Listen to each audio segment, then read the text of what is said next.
Hi, I'm John Gossier, and this is Goss Talk TV, a show where I share tips and advice about running a tech startup.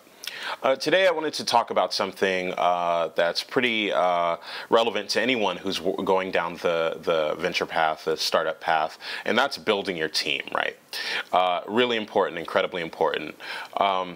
Before I get into that, obviously, if you've watched the last couple of episodes, I am still in Moscow. I shot 3 episodes back to back because over the next couple of weeks I'll be traveling, and really just wanted to get all these shows done in advance so that I could start thinking of new things to talk about. And I'm able to travel so much because I do have a great team working with me at MetaLayer. My colleague Matt, who does all our back-end programming, is amazing, amazing developer who just gets things done whether I'm around or not, which is awesome. And Chris, who is our biz dev person, just does an amazing job at connecting with investors and talking with them and finding out what things we aren't doing that we should be. So I'm really lucky to have such great people working with me, but it's not entirely just luck. So one of the things that I do when looking for teammates is I look for essentially 3 traits. One is first and foremost, can I have a beer with the person, right? Are they likable? Can we sit down and chat, share conversations about things that aren't related to work, and really just be not necessarily friends. You don't have to be friends with the people you work with, but you do want to be friendly with the people that you're working with. So that's a big one, is whether you can just relate with a person and have a good conversation with them. The second thing is, are they reliable? As you get to know people, situations will arise where you have to rely upon each other to get things done.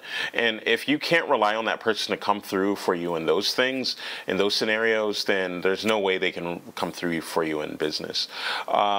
If you don't have the luxury of getting to know the person outside of work, I would just say start with a few simple tasks that allow you to test each other's reliability and how you work with each other. And then third, and probably the biggest, is make sure you're working with someone who respects what you bring to the table as much as you respect what they bring to the table. So especially in a startup, okay, so I look at some startups, and yes, there's a huge amount of ego involved. There's a huge amount of directional forces, like one guy wants to do one thing, someone else wants to do another.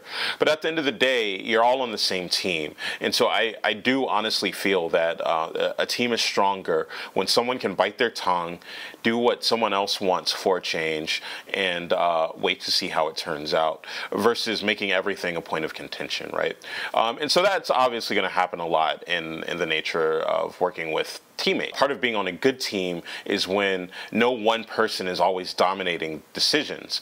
I don't think that there are very many examples where that type of dictatorship, if you will, has played out well. And of course, everyone is going to bring up Apple, but I guarantee you in the early days of Apple, although Steve Jobs may have been the person who took the helm of the ship, Steve Wozniak played just as much a role in terms of technical leadership and technical design. And that's really what you're looking for, is a dynamic. Leadership isn't always about being the person who's in front of the room speaking. It's about making the best decisions for the team. And what you want to avoid is in the film world, they call this the auteur, the person who wants to control every little detail about the filmmaking process, and subsequently gets all the credit for making such fantastic films and fantastic decisions. Mostly that doesn't work out, especially in the tech world where it's all about groupthink and working together. So just a quick tip about team building, and I hope you guys tune in for a future episode. As I mentioned today, I'm in Moscow, so I'm going to leave you with some more shots of this beautiful city and some of the things that I did while I was here. Cheers.